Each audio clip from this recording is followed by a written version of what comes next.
Okay, we should be ready to go. Good afternoon. This is Roy Priest, Chair of the Housing Opportunity Commission. I'd like to welcome you to our May 5th, 2021 Commission meeting. I'd also like for the commissioners who are present to also go forward and introduce themselves so you can see who our commissioners are. Fran Kelleher, Vice Chair, is here. Nelson, Chair Pro Tem. Commissioner Pamela Byrd.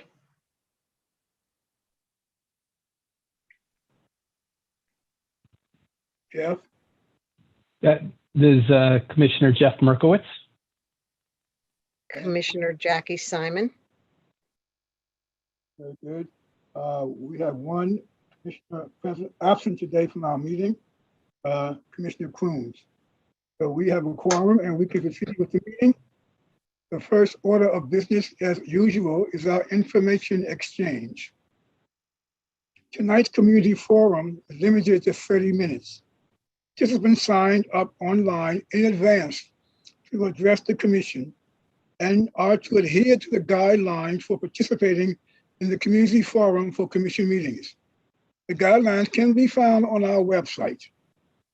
Please note that the aforementioned guidelines posted on our website clearly state that all persons wishing to address the commission must complete and submit the request to address the commission form found on the HOC website at least 24 hours prior to the start of the meeting. This evening, we have granted a one-time exception to this rule. However, future requests to circumvent this rule will be denied by the chair. Participants of this evening's community forum will be prompted to speak by the platform moderator when their turn begins. Participants each have 3 minutes to speak. When the 3 minutes have expired, the meeting moderator will note the expiration of time and move on to the next speaker. For customers and others unable to address the commission this evening, you have the option to submit written comments to the commission available on our website. Please be sure to consult the participation guidelines to ensure your submission meets our requirements. I want to thank you, and I want to now welcome our first speaker, Rena Damian.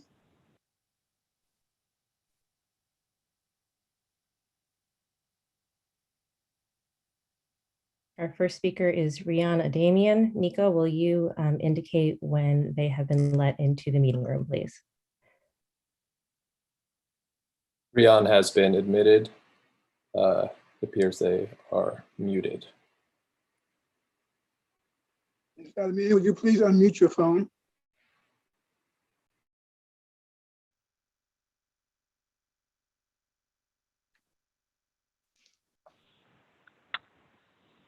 Hello. Hello, welcome to the meeting. Your 3 minutes will start when you begin speaking.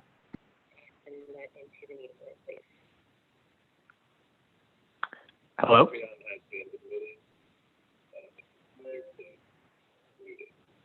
Hello, you have entered the meeting. You may begin speaking.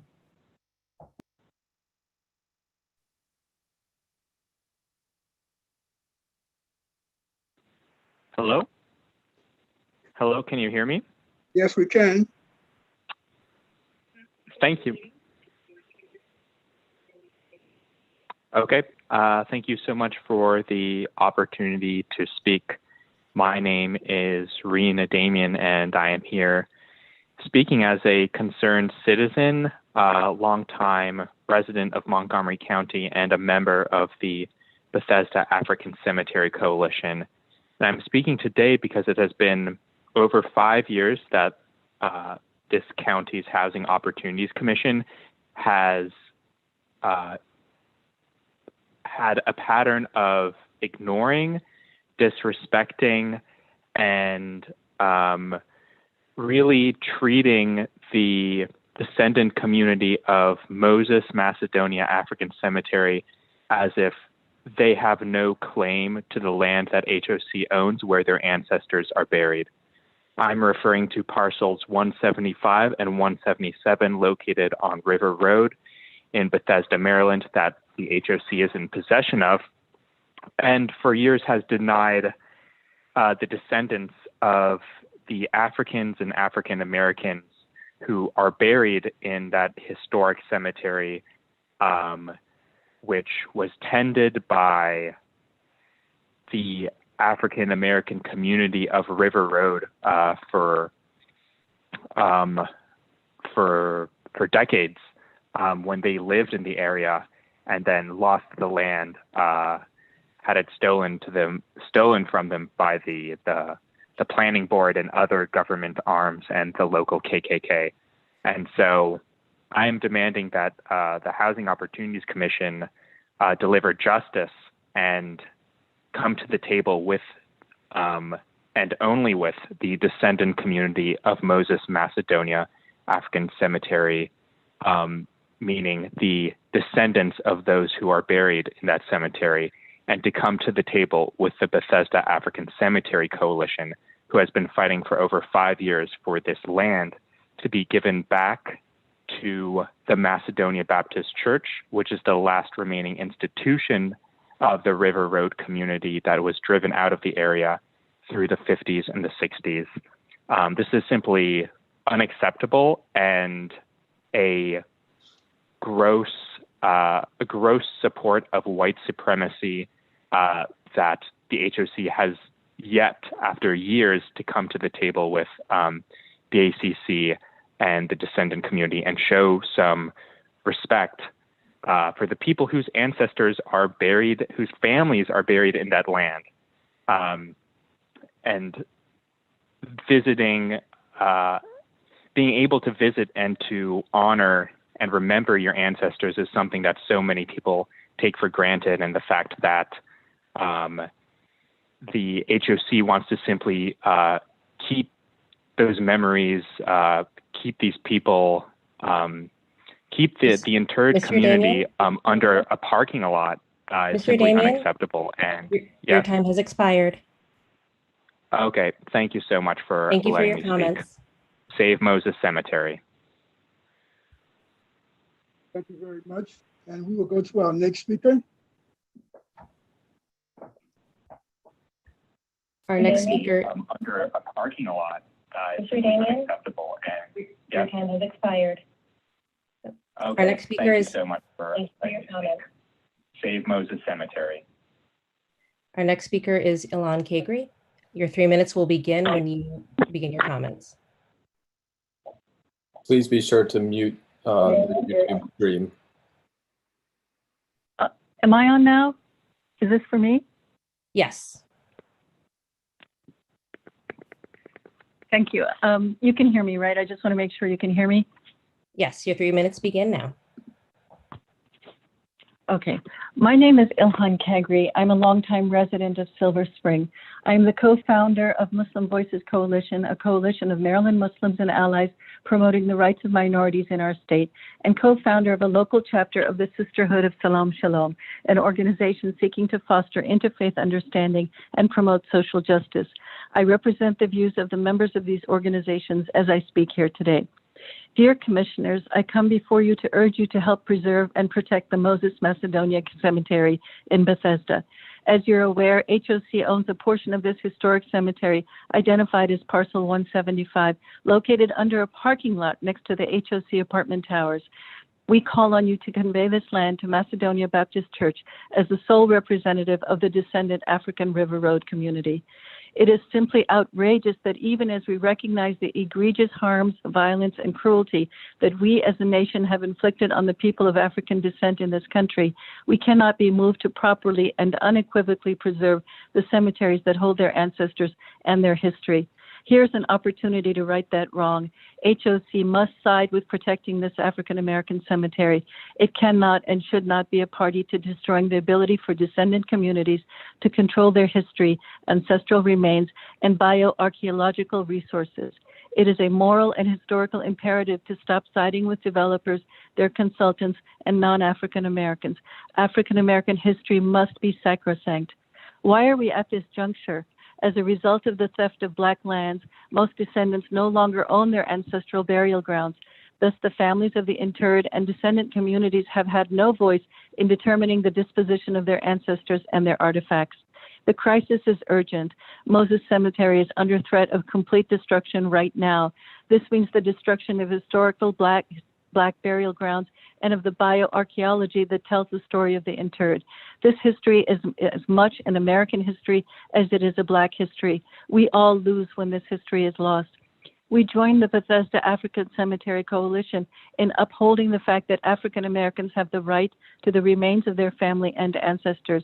The mere fact that this statement need be said indicates the utter lack of justice in this country and in our county, and the continued dehumanization of Black bodies globally. Furthermore, as Muslims and Jews, we are unequivocally against the desecration of graves. This is a religious infraction.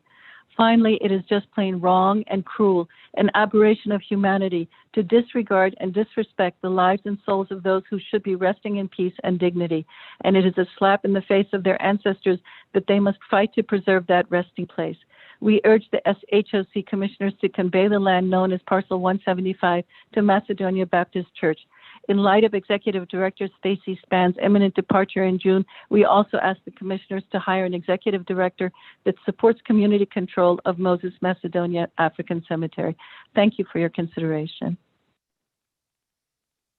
Thank you for your comments. Our next speaker is Molly Hauck.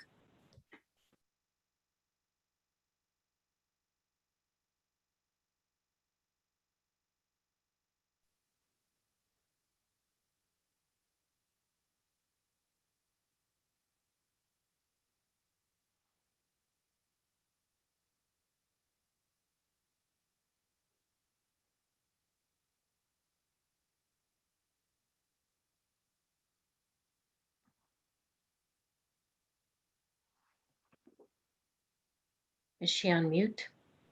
Ms. Hauck, please unmute yourself.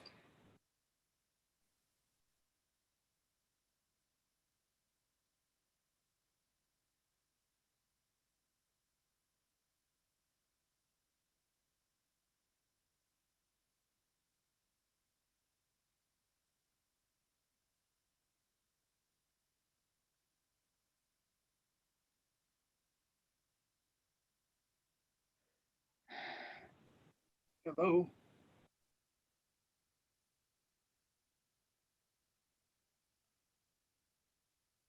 Has she been admitted to the meeting? Yes, she is currently muted. Ms. Hauck, if you could please unmute yourself. Okay. Thank you for allowing me to speak. My name is Molly Hauck, H-A-U-C-K. This is the second time I have testified before the commission. The first time was at the monthly commission meeting on April 7th. I am testifying again because I have concerns about payments by HOC to a commissioner and to her son's company. I submitted 2 Maryland Public Information Act requests to HOC in order to find out what was going on. I made this request in the public interest. The first one was on March 13th. The executive director and the staff are stonewalling and refusing to provide the information. First, they tried to get me to withdraw my request by asking me to pay nearly $800 in search fees. They denied my request to waive the fees by inventing criteria that is published nowhere. I agreed to pay the fees under protest and am appealing the request to pay $495 to the Public Information Act Compliance Board. Next, the staff claim they don't have to respond to my request within 30 days as required by state law.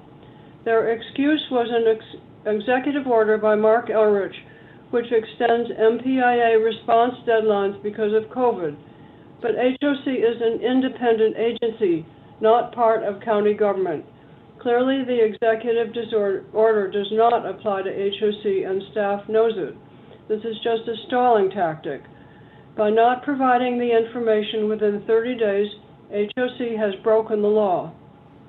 Based on how I've been treated by the executive director and staff, I submitted complaints to the Maryland PIA Compliance Board, the Montgomery County Inspector General, and the PIA Ombudsman in order to get the truth.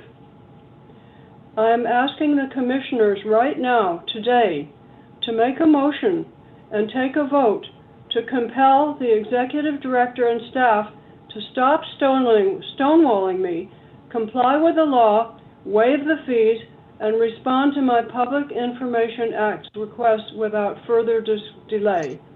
As I said at the last commissioners' meeting, the executive director and his staff are behaving as if they have something to hide. I am old enough to remember Watergate.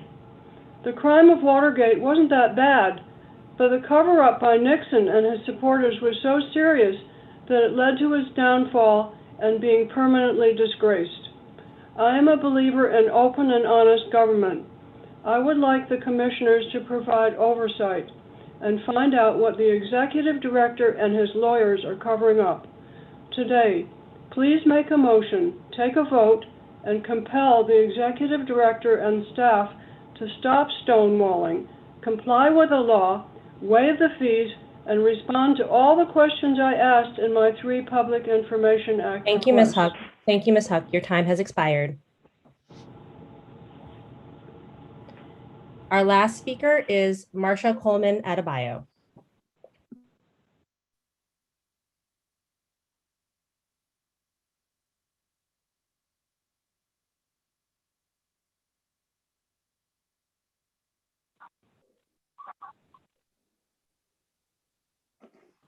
Hello. Hello, Ms. Coleman Adebayo. Your time starts now. Okay, thank you. The struggle for Moses Macedonia Cemetery will continue. For years, BACC has come to HOC to register our complaint about your decision to continue the barbaric and racist desecration of an African burial ground under your parking lot. If the people under your parking lot were white or even members of the Confederacy, the county would have forced this issue to resolution. But because the people are Black, there's no urgency, and the disrespect that started 401 years ago continues. Members of Macedonia Baptist Church are buried under your parking lot. We take our responsibility very seriously when we commit a soul to the sacred arms of God during burial. Your continued defiance of any moral and spiritual standard is offensive, not only to humanity, but to God. And we now beg God for his judgment. All of you will die, and I'm sure you hope for some measure of dignity that you did not see fit to bestow on my community. BACC was the recipient of the 400 Years of African American History Commission grant. We've just completed a book that will receive national and global attention. We discussed the disrespect of Black people who are incarcerated under your parking lot. The gang playing must stop. The fact that this agency is talking with other organizations and individuals about how to solve this problem without involving the Bethesda African Cemetery Coalition is perverse. In a couple of weeks, as commissioners, you'll be asked to reinstate the executive director. It is my hope that you'll be guided by your conscience, what Dr. King called the beloved community, and find someone else who will be horrified by HOC's desecration of Moses and the treatment we've witnessed with our own eyes of those people who have come to you for help and been treated with disdain, the people that our Lord calls the least of these. We are at a crucial moment in the history of this country. Relatives of George Floyd, Michael Brown could all be lying under your parking lot. Black lives matter in life and death. You've made a mockery of the democratic process and exposed the deep underbelly of HOC's support of white supremacy and disregard of Black lives. My question is, when will HOC resume its in-person meeting?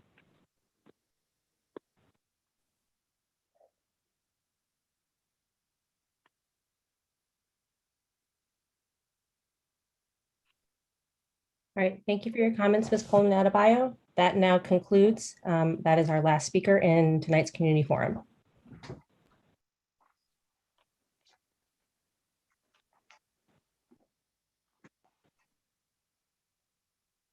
Thank you very much for the speakers who have participated tonight. And we are very mindful of the responsibilities that we as an agency have related to the issues that you have brought to our attention. And we are, in fact, are not sitting on our hands and doing nothing to address them. So again, you will hear back from the commission. I will now move the agenda to the report of the executive director. Good evening, commissioners and staff and audience. So we've actually filed and you have read the executive director's report. I do want to take a moment and point out a couple things in particular around our continuing efforts to fight COVID-19. And so as of April 30th, we've held 6 COVID-19 vaccine clinics, and we've got about 517 people vaccinated, and we're working with partners to provide at least another 4 this month. And those are vaccine clinics. By the end of May, we will have had and held a total of 10 vaccine clinics for customers. And so we expect that as vaccination rollout continues, we will enhance it. We'll be doing it across the county. We're doing it in partnership with a number of entities to include Holy Cross, the county's Department of Health and Human Services, the African American Health Partnership, and many others, including FEMA. So one thing I want to point out really quickly is that we've got testing dates coming up at Seneca Ridge. That's outdoor testing. We've got testing dates, and that's May 14th and June 15th for those listening. We urge you to get folks out to those sites. It's free testing. It is safe and secure. May 19th, we're at Washington Square. May 20th, we are at Tanglewood. May 24th, we're at Paddington Square. May 26th, we're at Magruder's Discovery. And May 29th, we're at Georgian Court. And then we're holding on June 5th, our first drive-through testing at East Park. So we're urging members of the public to come out and get tested. We will also, I want to point out a couple of vaccination clinics. We're also holding vaccination clinics. We held one today at Town Center of Rockville for dose 1. We will hold one on May 12th at Tanglewood for dose 1. Dose 2 will take place on May 21st at Forest Oaks Tower. And we will have a dose 2 clinic May 27th at Paddington Square. And on June 2nd, we'll have another clinic at Town Center Rockville. So we're urging members of the public to come forward, get tested, and quite frankly, get vaccinated as well. Many of our staff are at this point vaccinated, and we will continue to do so as long as vaccine availability continues. It is becoming more ubiquitous, and there are plenty of retail outlets that are also getting vaccine if you are reticent or have an issue or are just not close to one of the sites that I listed. So we're urging you to take it seriously and get vaccinated. Thank you very much, commissioners. Thank you. Are there any questions to the executive director? Commissioners. Congratulations on getting the vaccine clinics particularly up and running. I know that I have personally been bugging you to do that since the very beginning. And I'm very happy to see that you have on-site clinics for our vulnerable populations where they're able to get vaccines. Thank you very much. Of course, we're excited about the partnerships. And just a quick thank you to all of our partners and again, the county's Department of Health and Human Services. Holy Cross has been a critical partner, African American Health Partnership, and then most recently FEMA.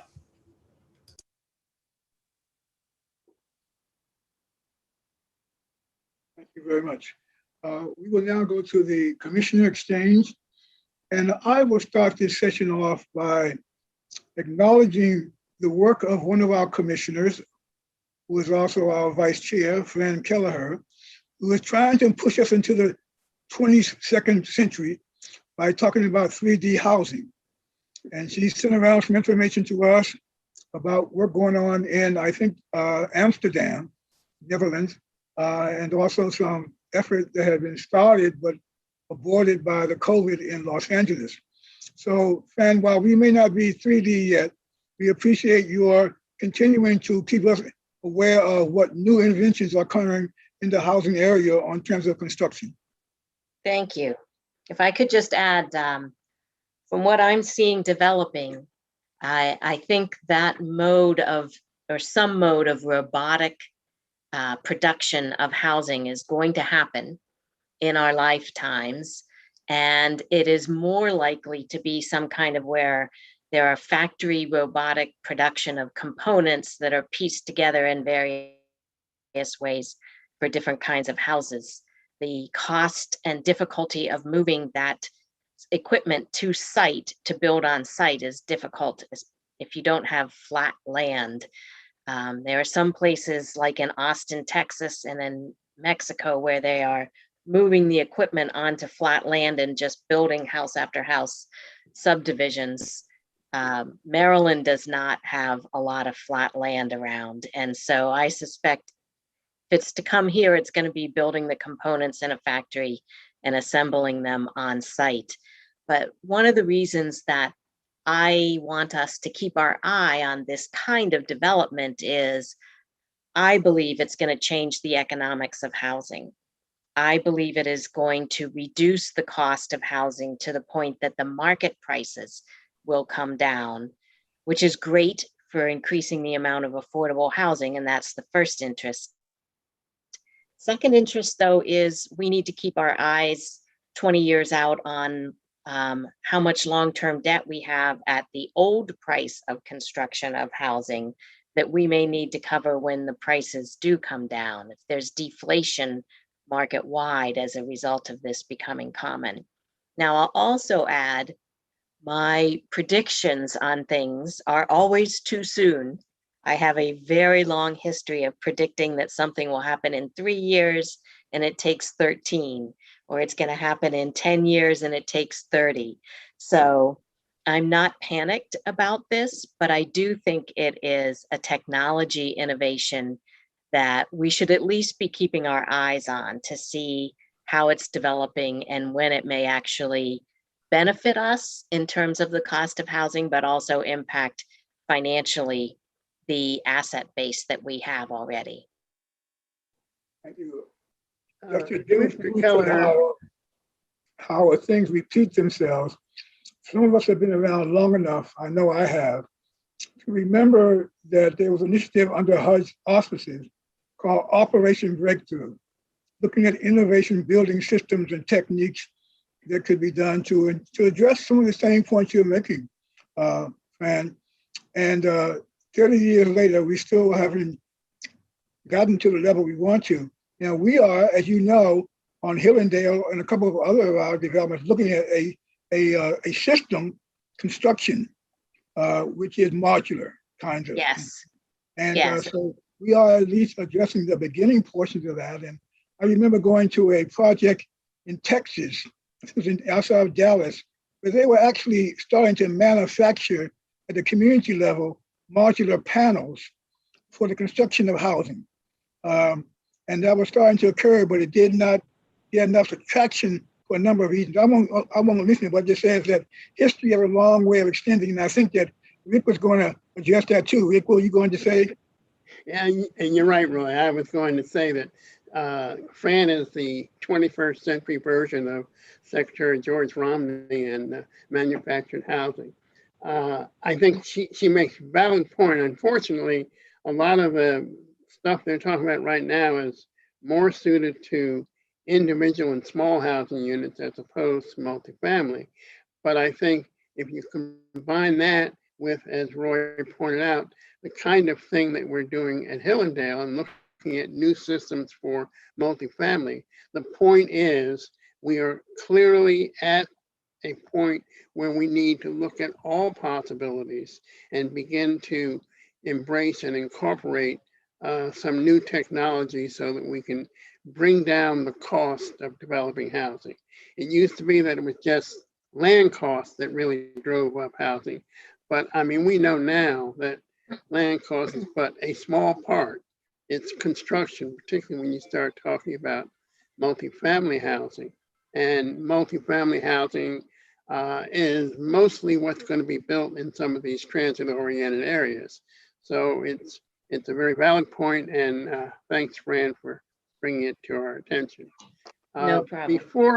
Before I give up the floor, let me take a point of privilege in one, referring to one of the first speaker, I believe, that we had in the community forum.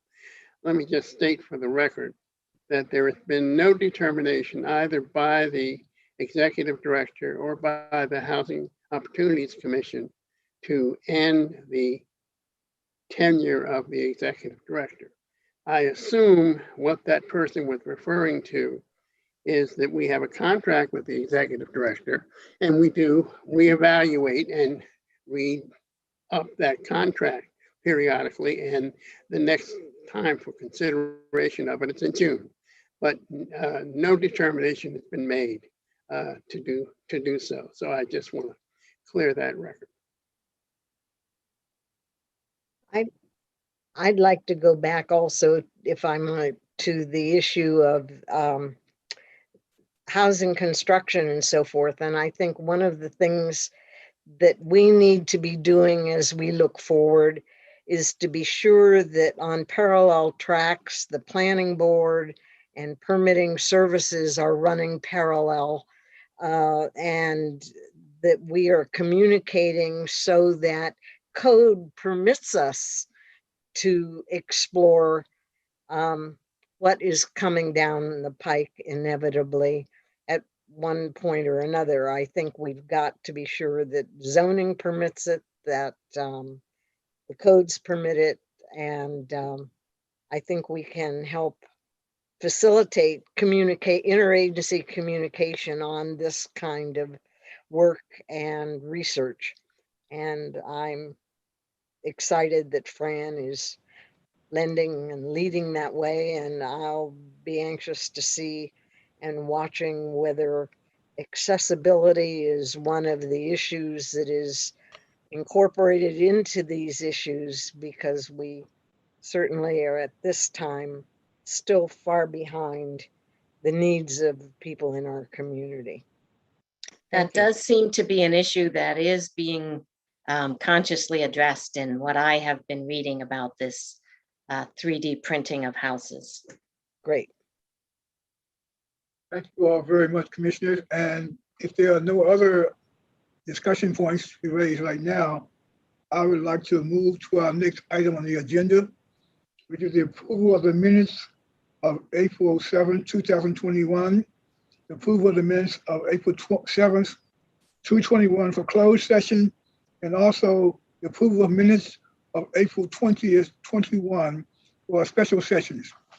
Can I get a motion on those, to approval of those minutes? I move that we approve the minutes of April 7th, 21, April 7th, 21 closed session, and April 20 of 21 special session. And I second the motion. It has been properly moved and seconded that we approve the minutes for the 3 noted meetings. Are there any questions? If there are none, those in favor signify by saying aye. Aye. Aye. Opposers, nay. So ordered. The next order of business on the agenda relates to closed and special sessions ratifications for Valley Boulevard, for both the completion of the acquisition of the Valley Boulevard portfolio and the approval, which is was the approval to draw up to $14 million on the PNC line of credit. So we're going to consider these separately because each of them have a different resolution number. So if we go back to the first item, which is the Bradley Boulevard approval to complete the acquisition, which is resolution 21-42R. So moved. Second. It has been moved and seconded to approve resolution 2143 related to the acquisition of the Bradley Boulevard property. Are there any questions? All in favor signify by saying aye. Aye. Aye. Aye. Opposed, nay. To correct the record, I think you meant resolution 21-42A, R, because we've got an A and a B there, I believe. Okay. Yes. Resolution 2142A. Just to be clear, I'm sorry. My glasses need to be strengthened. Okay. So resolution 21-42AR. I've taken a vote of affirming it. Are there any nays? Any abstentions? The motion is approved. The next is resolution 21-42BR, which is the $14 million PNC draw on the line of credit from PNC Bank. Right. So moved. Second. It's been probably moved and seconded to approve resolution 21-42BR. Are there any questions? Seeing none, those in favor signify by saying aye. Aye. Aye. Aye. Opposed, nay. Any abstentions? Motion is approved. The next item is for the consent agenda, which includes two resolutions related to unsealing previous resolutions for past meetings. The first one is approval to unseal resolution 18-93AS, resolution 1894AS1, and resolution 1894AS2. That's a resolution would be 21-43. So moved. Second. It has been properly moved and seconded to approve resolution 21-43. Are there any questions? Seeing none, all in favor signify by saying aye.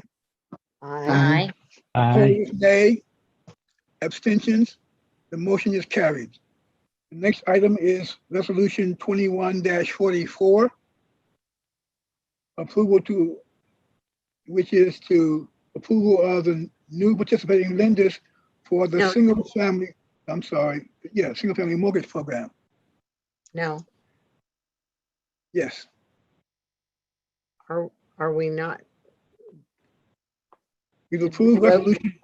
All right, did we actually approve the unsealing all three of those resolutions? Yes. All right, forgive me. Yes, we approved all three of those. So are we to take action relative to resolution 21-44? So moved. Second.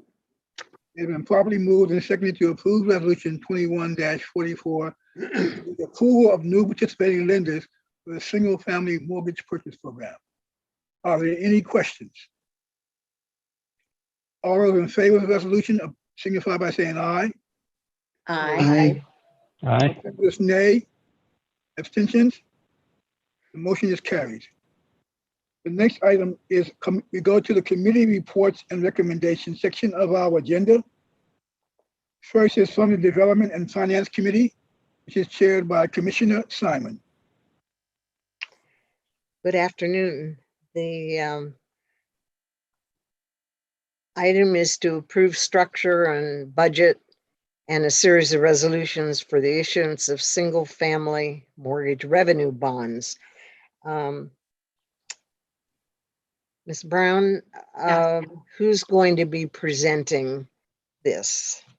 Good afternoon, commissioners and staff. For the record, I'm Rena Brown, Deputy Executive Director, and Jennifer Arrington, who's Acting Director of Mortgage Finance, will lead the discussion on this topic. Please go ahead, Jennifer. Thank you. Good afternoon, commissioners. You have Good before afternoon. you have before you a request to approve the structure, cost of issuance budget, and adoption of series resolutions for the issuance of up to $50 million in single-family mortgage revenue bonds for the purpose of refunding various bonds within the program's indentures, which will ultimately lower borrowing costs in the program and create lendable proceeds to provide low mortgage rate loans for first-time home buyers. On page 72, the proposed 2021 single-family financing assumes an estimated 41 million fixed and variable rate tax-exempt bond issuance that includes a replacement refunding of 16 series of program bonds for approximately 25 million and an economic refunding of 4 series of bonds within the 2009 indenture for approximately 16 million. The new issuance will include 2 or more series of bonds. As a result of the replacement refunding, approximately 25 million will be made available to make low interest rate mortgage loans and provide funds for down payment and closing cost assistance for first-time home buyers. The economic refunding will create an estimated 900,000 net present value savings over the life of the bonds. The variable rate component of the issuance will not exceed 20 million.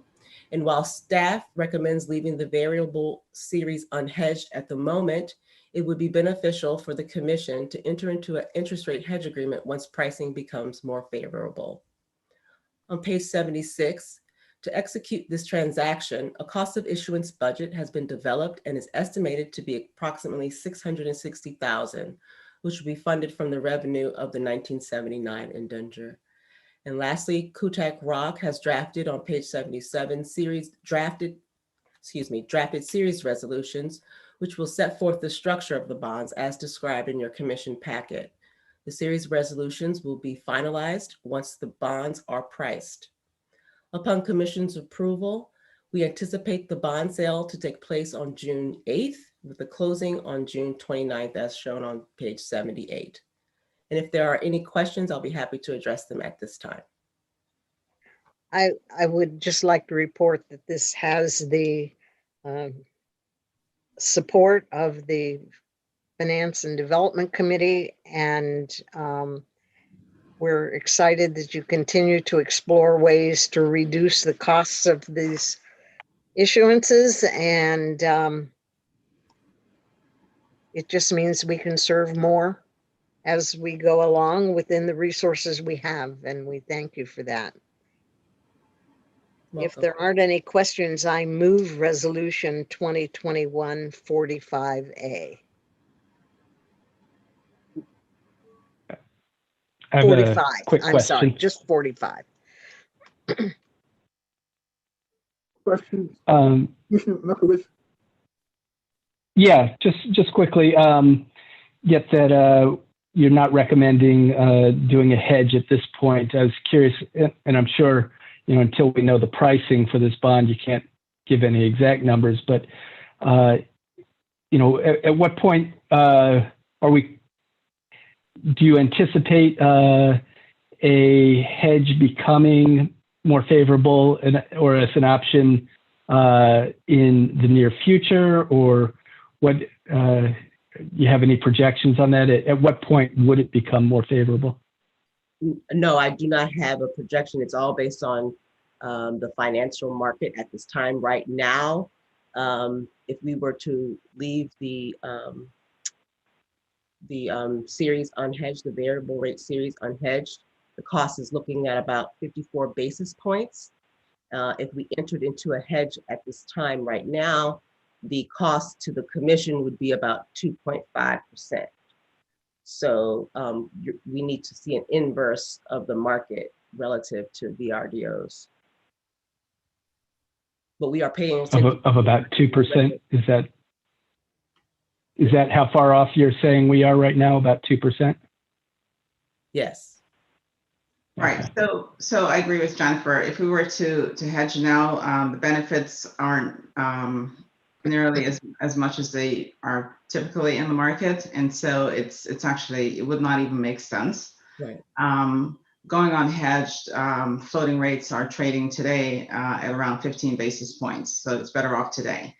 We're projecting, based on discussions we've had with our financial advisor, that the longer we go out, as market conditions change, it would take something like a disruption in the financial markets where there's a flight to quality for the hedge to make sense for us. But we'll continue to monitor the markets, and at the appropriate time, when we expect the opposite to happen, for us to enter into the hedge. So if we're expecting interest rates to go up and they go down, that will be the appropriate time to jump into the market.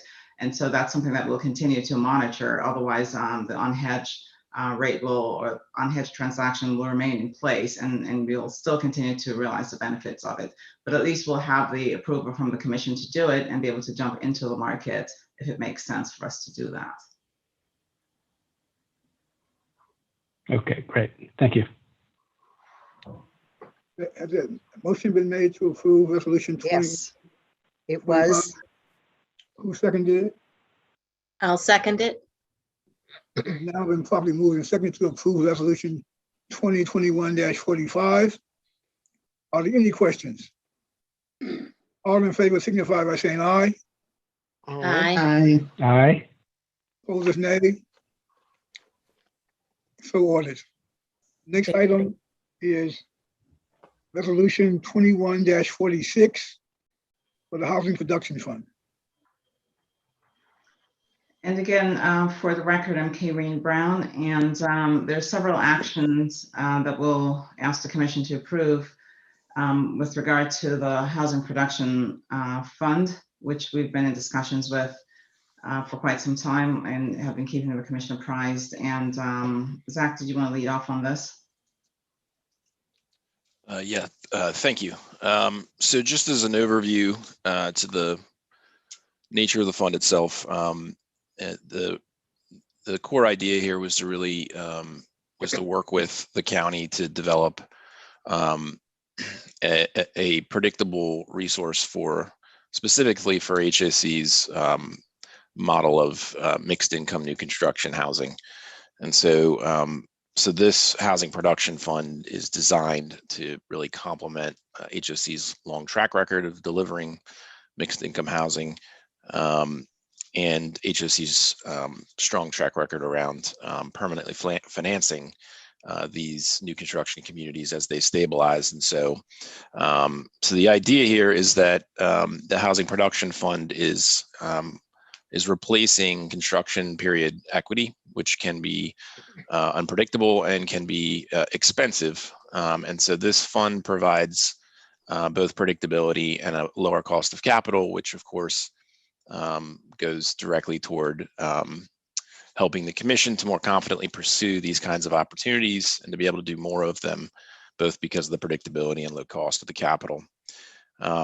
Another benefit of this structure is that it is effectively using a very small portion of annual HIF allocation to pay the principal and interest for these bonds. And so it has a very, and because these projects can ultimately pay the interest on these production fund loans, there's a fairly significant offset to that already small cost, that small annual cost to provide this fund. So it really takes a lot of the pressure off the HIF for these projects, which are generally 200, 300, 400 units and require pretty sizable amounts of capital.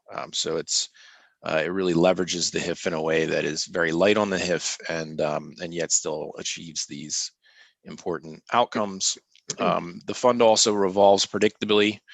So that means that as each project gets stabilized, it's the permanent financing, which is within HOC's control, that returns these monies back to the fund and allows another project to go forward and use these funds. So this $50 million fund is not just a one-time thing. It is in fact ongoing, even after the bonds are paid off. And lastly, it's a scalable fund. So this is a model that is sustainable, and should everybody be really pleased at how it's gone. It's the sort of thing where you can add more to it with a simple bond issuance, just like this one. So it's a really, it's a great model. It's a very simple and elegant model, and it really uses all of HOC's strengths and resources to help the county meet its councils of government's goals, and of course to help the commission meet its affordable housing mission. And so, are there any questions at this point? Okay. One question, Zach came in. What do you think is going to be from what you know right now, in terms of pipeline? How long do you think it would take to in fact utilize this first tranche of funding? It's already, Commissioner, it's already spoken for. Okay. I mean, if you, Zach's point about leverage and effectively the internal, I mean, the ability, Zach and Karen's points both, you're essentially buying more affordability across a greater number of development opportunities with this leverage of HIF money. And it's 50 million. It's already spoken for. We could very easily put to work, 3 times this. Would they put up slide 8 on page 210 that shows what it's going to be used for? Yeah, thank you. Mm-hmm. Yes. So the first transaction to be funded is the West Side Shady Grove transaction, and the second one will be Hillendale. And this is leveraging county money 25 to 1, is it not? It's our current estimate, yes. And that Awesome. is assuming the funds aren't the interest that's earned on the loans made isn't reinvested in the fund. Yes. Okay. And so just very quickly, based on where we are in the process, we've kicked off the bond. Well, before I get into the bond issuance, the program parameters are outlined for the commission and on page 214, whereby the affordability that's been established by council will provide 20% of the units that are funded by these proceeds at 50% of the area median income and 10% at MPDU levels, which is 65% of the area median income for garden style and 70% of the area median income for high-rise developments. And there's some other details, some of which Zach has touched on, that's outlined in your brief book. There will be some reporting requirements, but the key thing is that the county will fund the debt service payment on the bonds, essentially providing the credit to bondholders and ensuring that when we go to market the bonds, we'll be able to achieve favorable rates in the marketplace to allow us to loan funds and to at least be able to borrow as close as possible to the 50 million that we are expecting to achieve in the marketplace. And there will be some reporting requirements to the council on an annual basis as to how things are going. As I said, we've kicked off the initial bond issuance, which involves not just HOC's financing team, but also members of the county's financial advisor and bond council and county staff, because again, it is a county's credit that the rating agency will be looking at, and it is a county's credit that the bondholders will be looking at. And so it's important that they are involved and that they provide financial information that will be part of the offering memorandum that will be put into the public. There are some key documents that are part of this transaction, and forms of the documents are included in your brief book. The master resolution, which establishes the program, the series resolution, which establishes the issuance of the bonds, and the funding agreement, which is the major document. And that agreement is between HOC and the county, which outlines the terms pursuant to which the county will provide the funding for the debt service. And that is the credit facility for the transaction, the essence of the transaction, if you will. And those you'll notice have certain blanks to be filled in once all the documents are finalized. They're essentially completed, but there are a few errors that still need to be ironed out, and we'll fill those in as we get closer to the closing. And then the authorizing resolution, which we will ask the commission to approve, that is the document that authorizes us to move forward with the processing and the issuance of the bonds. There is a cost of issuance budget in your brief book as well. It is an estimate. It will likely be a little bit lower, but there are a couple of unusual things there, which is the county's bond counsel estimated fees, as well as the county's financial advisor, which, as I said, they're part of the transaction, though not the major players. They will provide assistance to the county staff as they participate. Yeah, let me just interrupt. Yes, they are lower than, I'm sorry, it's a little higher than we would typically see. However, as Karen pointed out, this would be a new normal for a transaction, given some of the additional folks who are part of it. And there may yet be a couple more things, but I mean, this should capture it. It should not be much more than this for sure. Right. Just one last thing to highlight. Given the nature of the transaction, we're recommending that the commission approves 2 underwriters from our underwriting team. This is a taxable transaction. It's not your traditional housing transaction. And so we're proposing PNC as a senior manager and Wells as a co-senior manager for this transaction. And those are essential the highlights. As I said, we've kicked off the bond issuance. We're expecting the offering memorandum to be in the market toward the end of June. And this is really to facilitate the preparation of the county's financial information, which will be included in the document, and to also facilitate the completion of the rating, which is rated. The bonds will be rated by Moody's, but it will be a different part of Moody's than would rate our typical housing issuance. And so the process is really us working with the county staff to present the materials and information to that part of Moody's so that the bonds can be rated and achieve the rating that we would require. And so with that, again, we're asking the commission's approval of the authorizing resolution, cost of issuance budget, the master resolution in its current, mostly final form, and the series resolution. And if you have questions, we're happy to answer them. If we're expected to be approving the master resolution as a draft, I would just point out that there is one omission that needs to be corrected there, in addition to some of the blanks that are filled in. And that is to add the chair pro tem as an authorized person for executing documents, in addition to the chairman and the vice chairman and executive director. Sure. We'll make And sure that is in section 2.04 of the master resolution. Okay. We'll make sure that that's added. With that, I would move approval of 2021-46A.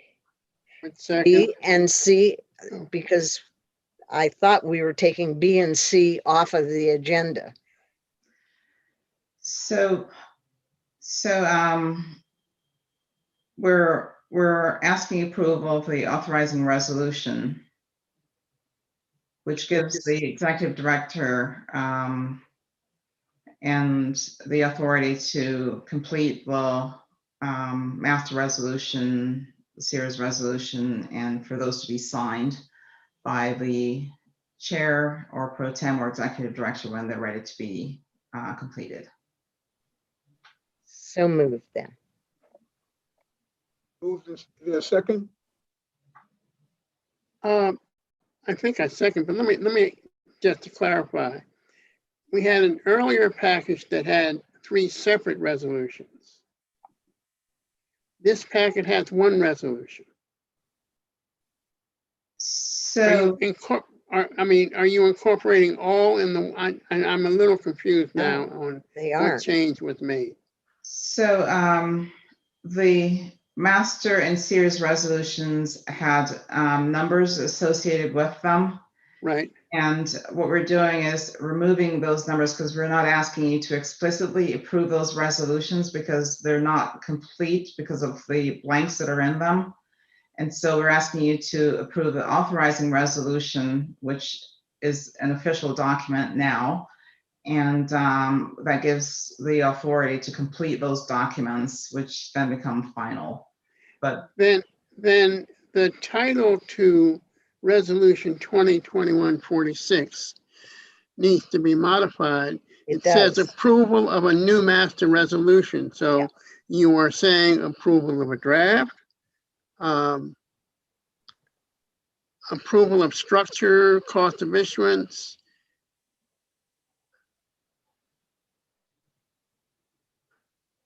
The title is not consistent with what you're asking us to do, I don't think. I think you've got to clarify what it is that this is doing. I heard what you said, Karen. Yeah, sure. But I'm not sure that the title adequately addresses those issues. And I agree. It should be the authorizing resolution. And it doesn't even mention the authorizing resolution. It should be approval of the authorizing resolution. Then the resolution needs to have that title.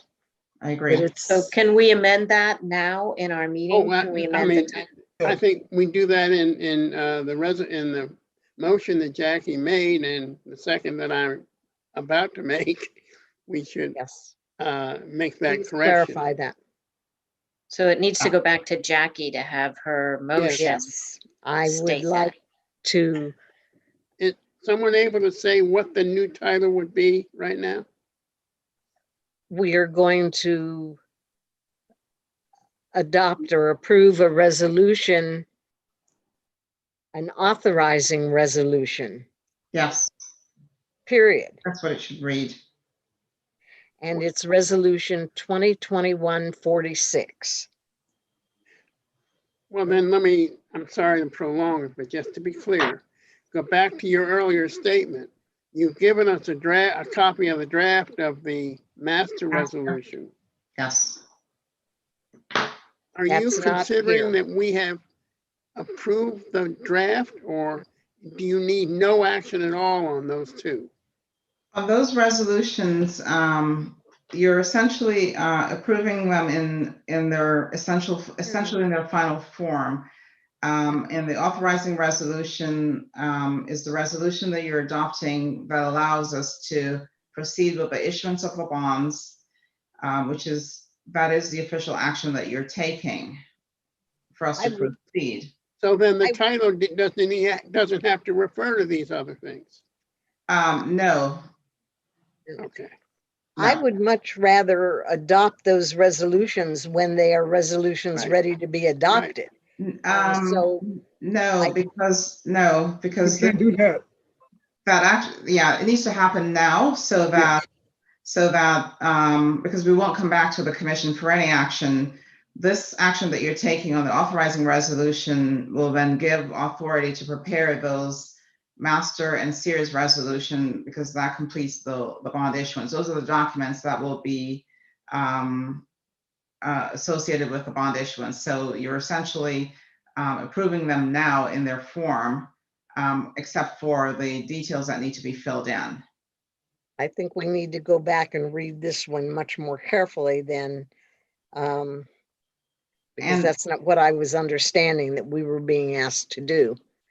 And so that is the reason for summarizing the three documents in the packet, so you had a general sense of what the contents are.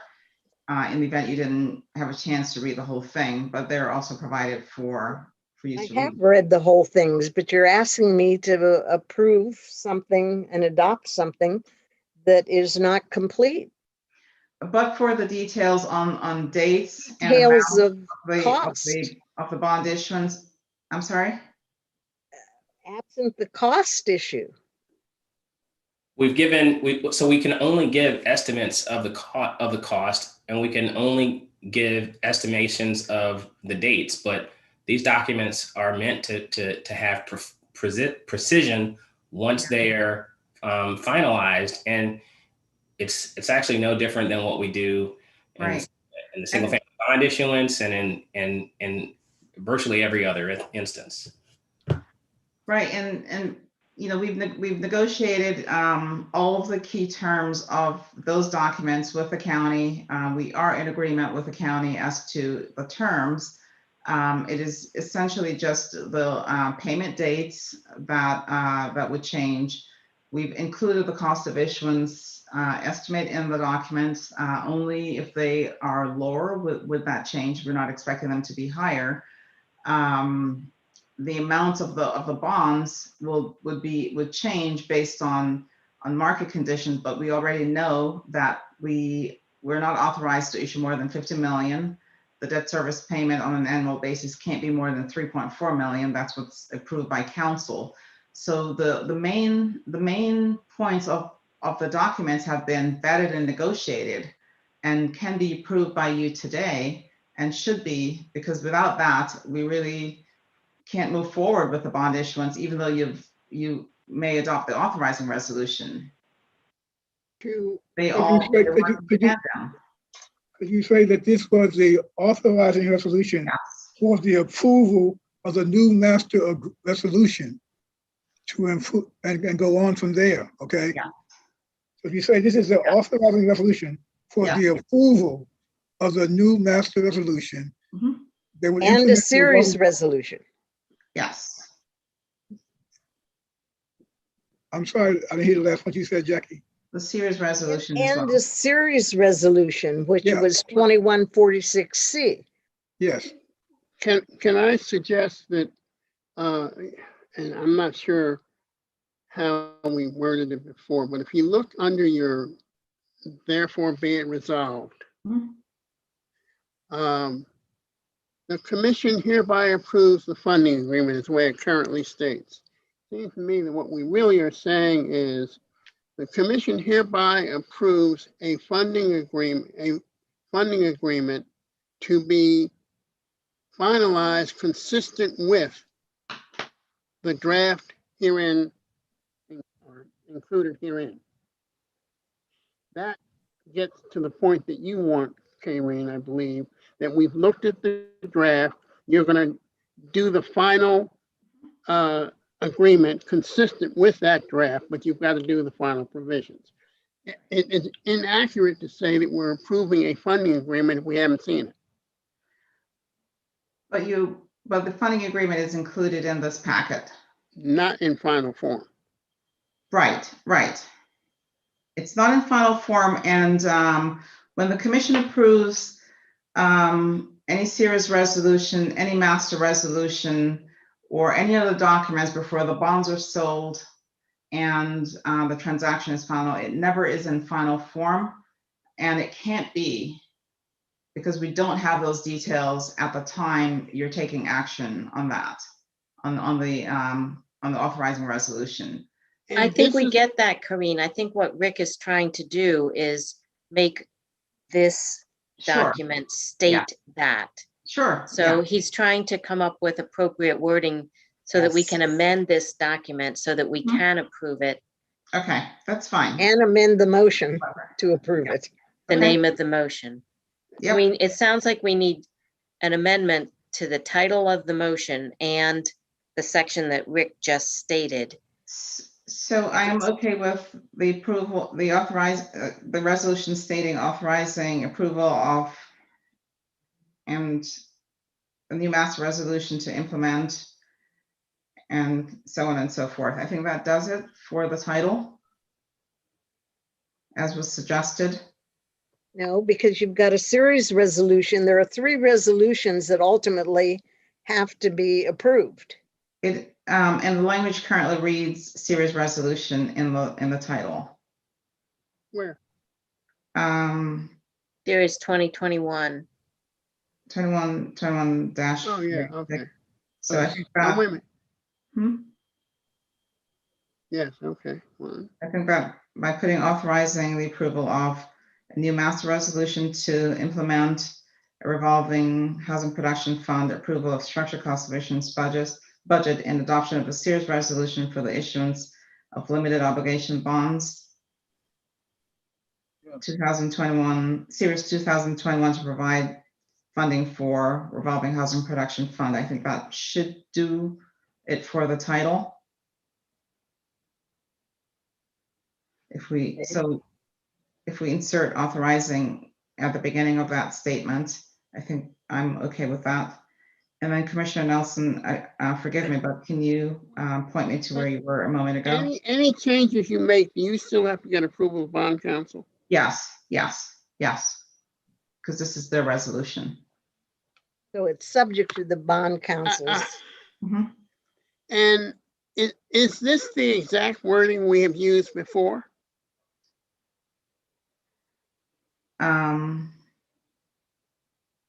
I'll wager that it's similar. I mean, Well, you know, I mean, that's part of the problem, I think, is that. I mean, I can try to get her. And this, well, I mean, we can't be drafting this thing sitting here by committee. So what I'd like to think about, and Asha, maybe you can weigh in. Can we make a motion to approve this subject to final revisions of language by the bond council that is subsequently approved by the chair? Because I'm uncomfortable with the fact that this language does not describe what we're doing. And I withdraw my motion. Are we is the confusion over the title of the resolution? And that's solely, okay. Both the title of the resolution and in fact, the way some of the therefore be it resolved are phrased. Okay. And the proposal is to have bond counsel make the necessary edits to be approved by the chair? Yes. I think that's fine. Okay, so. As the mover of the motion, I accept that amendment. Okay. And hopefully somebody can repeat it. I think the motion is, if I'm correct, is to approve Resolution 2021-46 with revisions proposed by bond council and approved by the chair of the commission. But the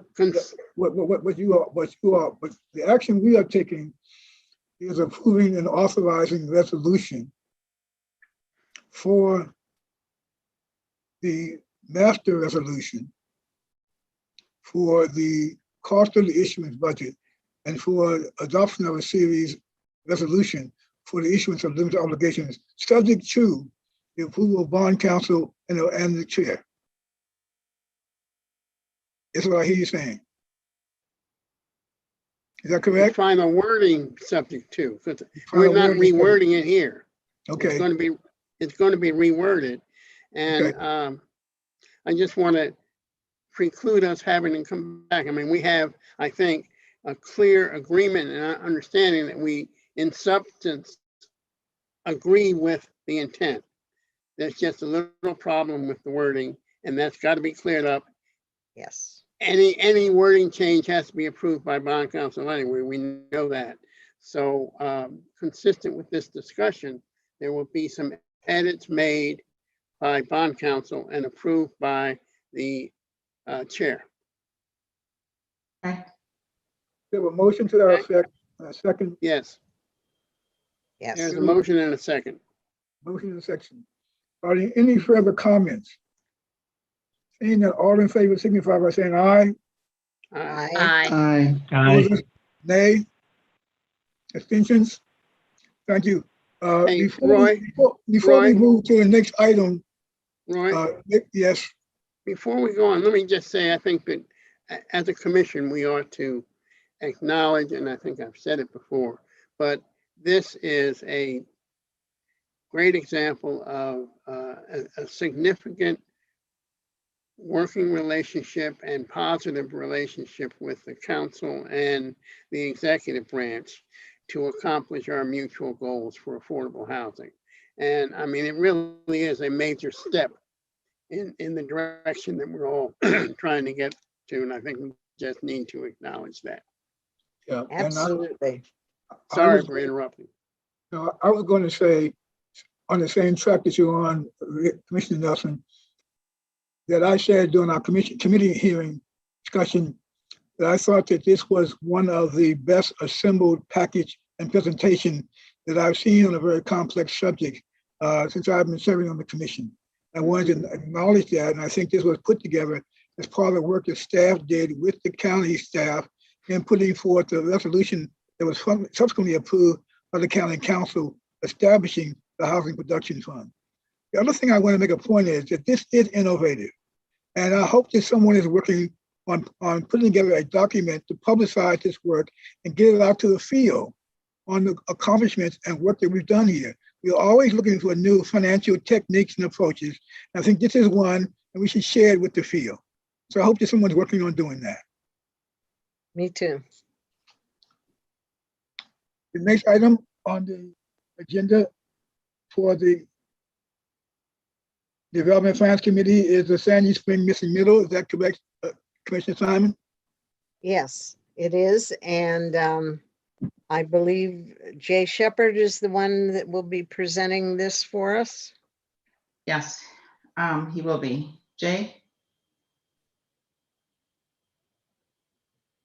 Hi, good afternoon, Commissioners. For the record, I'm Jay Shepard, Housing Acquisition Manager in Real Estate Development. And before you have a packet for for the Sandy Spring Missing Middle, the approval of a third phase of pre-development funding and submittal approval of the related concept plan application to the Planning Commission.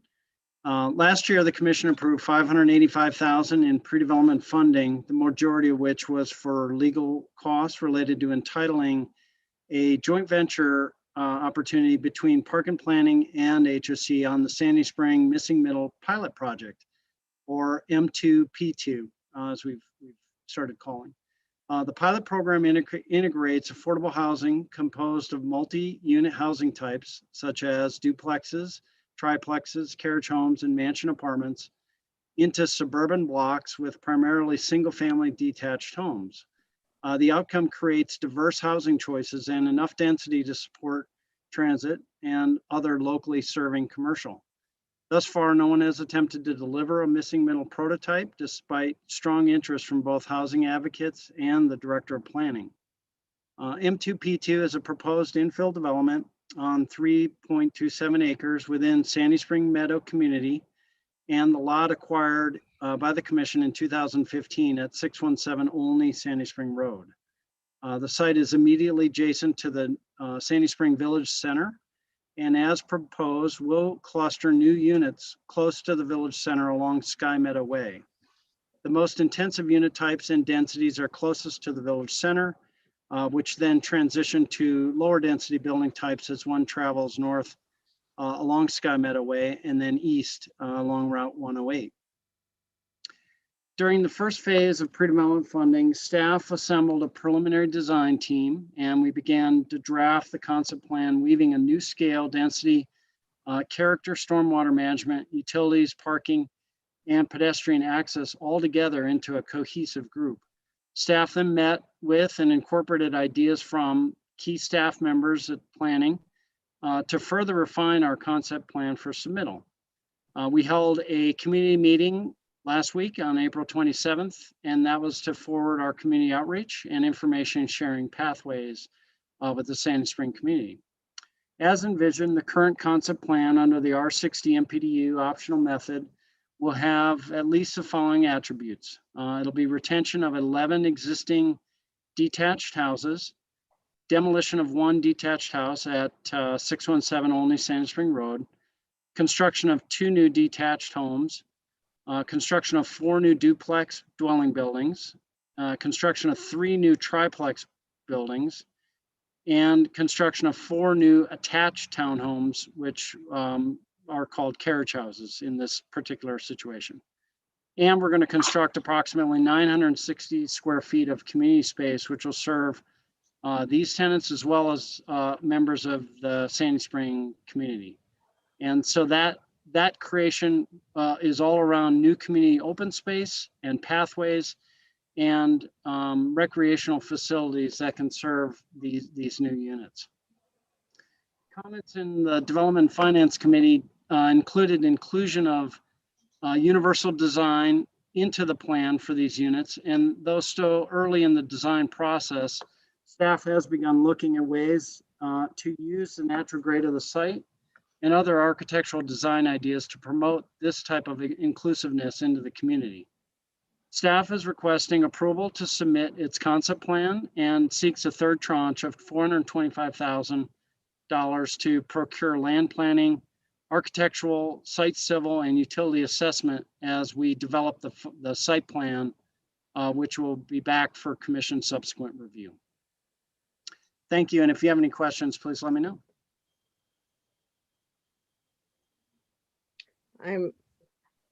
I'm delighted to see that the suggestion of making as many accessible and universal design concepts and visitability concepts as possible in the new construction, and of course the public accommodation aspect of the community center is going to have to comply with those criteria. So I think this is a momentous opportunity, and I'm delighted at the willingness of the staff to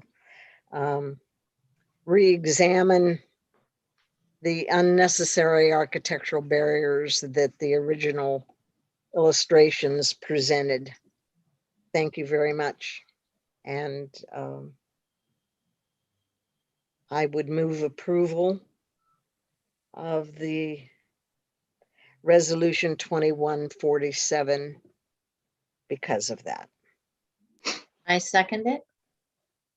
Probably moved and seconded to approve resolution 2147. Are there any questions? All in favor signify by saying aye. Aye. Aye. Opposed, nay. No abstentions, so ordered. Approval of resolution 2147. I want to thank Commissioner Simon and the Development and Finance Committee for their work. And now we will move the agenda to the Legislative and Regulatory Committee. Commissioner Kelleher.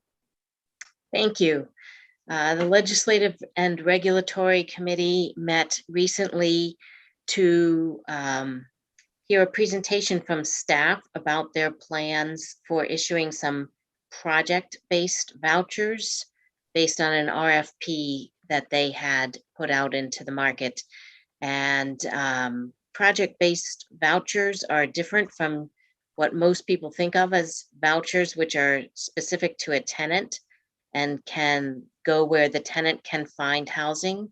Project-based vouchers are issued to specific real estate and remain with those units, but they provide an opportunity for HOC to subsidize types of housing that we may not easily own ourselves, or that tenants may not easily be able to find in the market, or helps preserve those kinds of units. So Lynn Hayes, are you going to give us a briefing on what the staff has done here, which has been, quite frankly, a lot of work in the background to get to this point?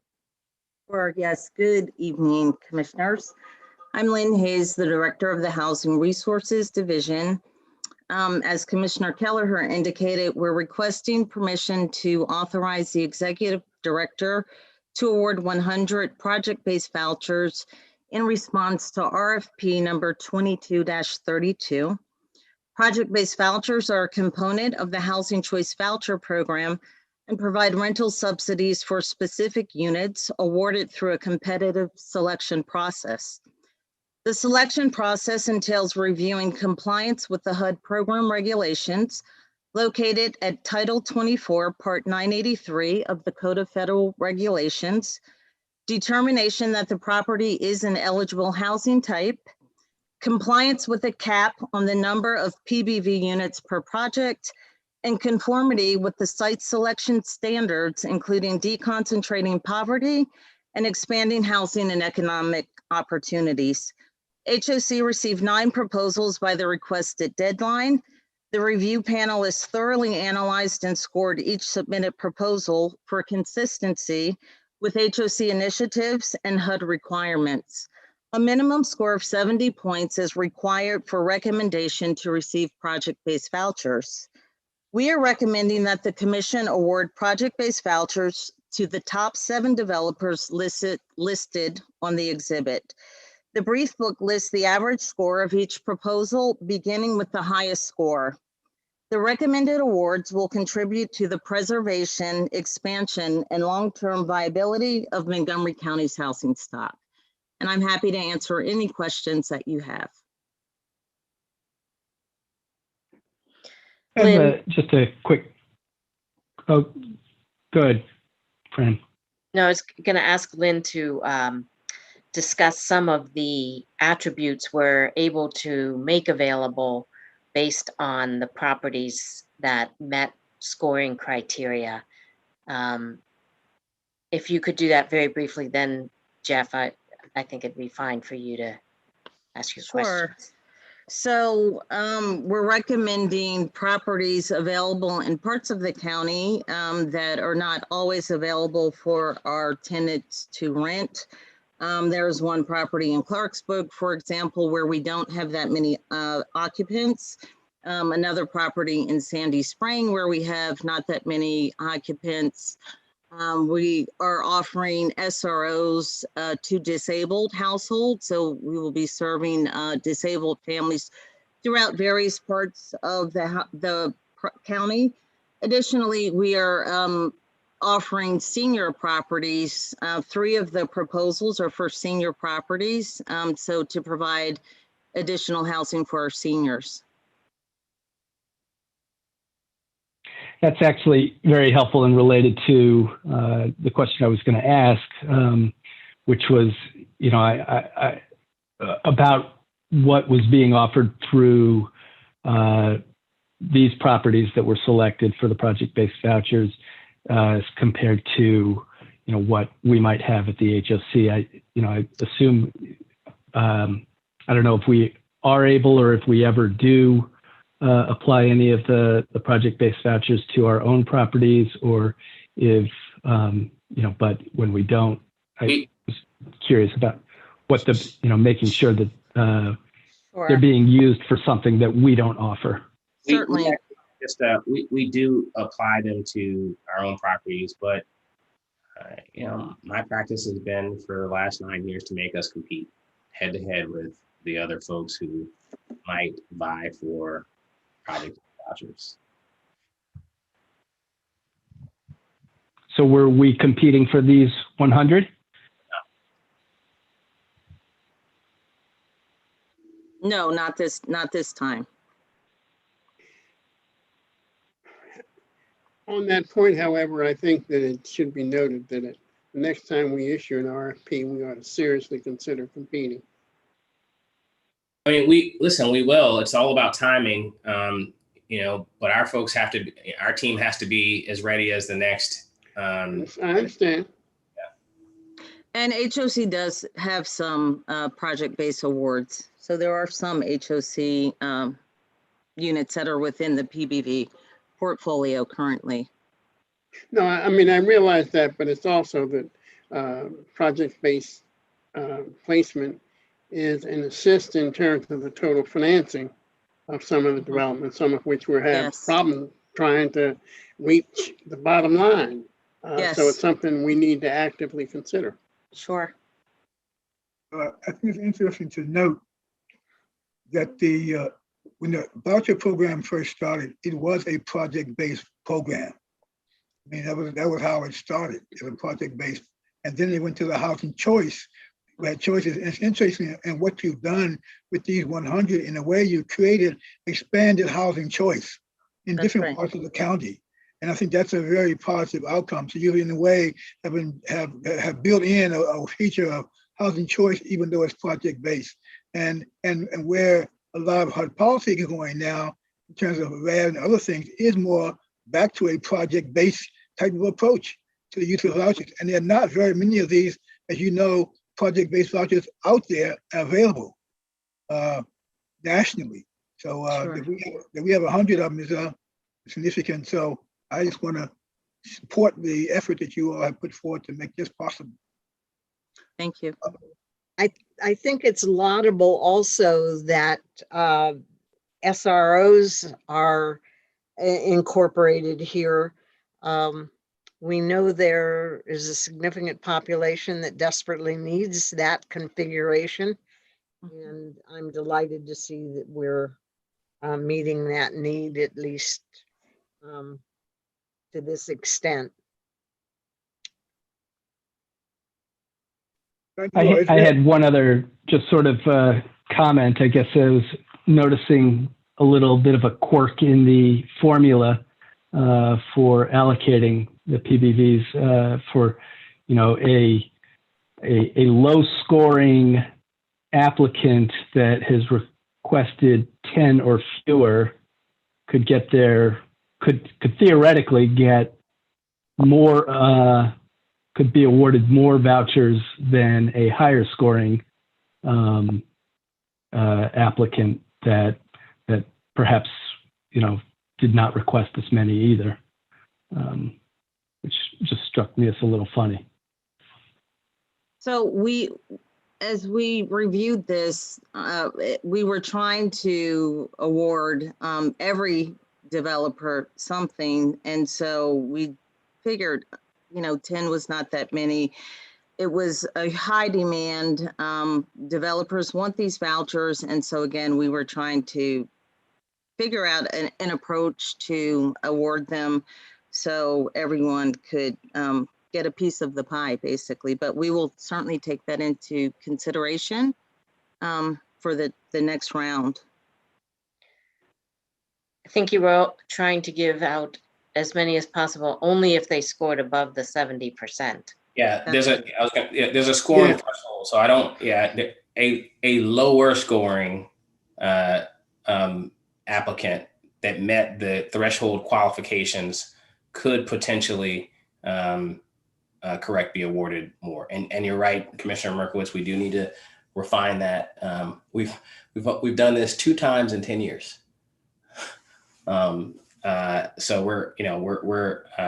already pledged that we're going to program components of the next RFP for whenever it's issued, so that way it can, we can actually dust it off and put it into action. But that is one of the points that we'll take into consideration. Thank you. Thank you. Is there a motion to approve resolution number 21-48? I will move that we approve resolution 21-48. Is there a second? Second. All in favor of approval, signify by saying aye. Aye. Aye. Opposed, nay. So ordered. Thank you all very much. And being no further business to come before us at this time, the commission meeting of April 5th is adjourned. Thank you.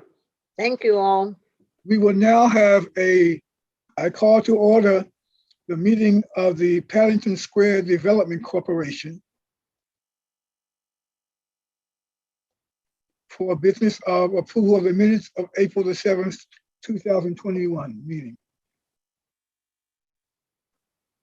Is there a motion to approve the minutes of the April 7th meeting on behalf of Paddington Square Development Corporation? So moved. Second. Moved and seconded to approve the minutes of April 7th, Paddington Square. All in favor, signify by saying aye. Aye. Aye. Aye. All in favor, say aye, and those opposed say nay. So ordered. Being no further business to come before the Paddington Square Development Corporation, I adjourn the meeting. and thank all of the commissioners for today's participation. And the business of the Housing Opportunity Commission for April 5th is concluded. Thank you all very much.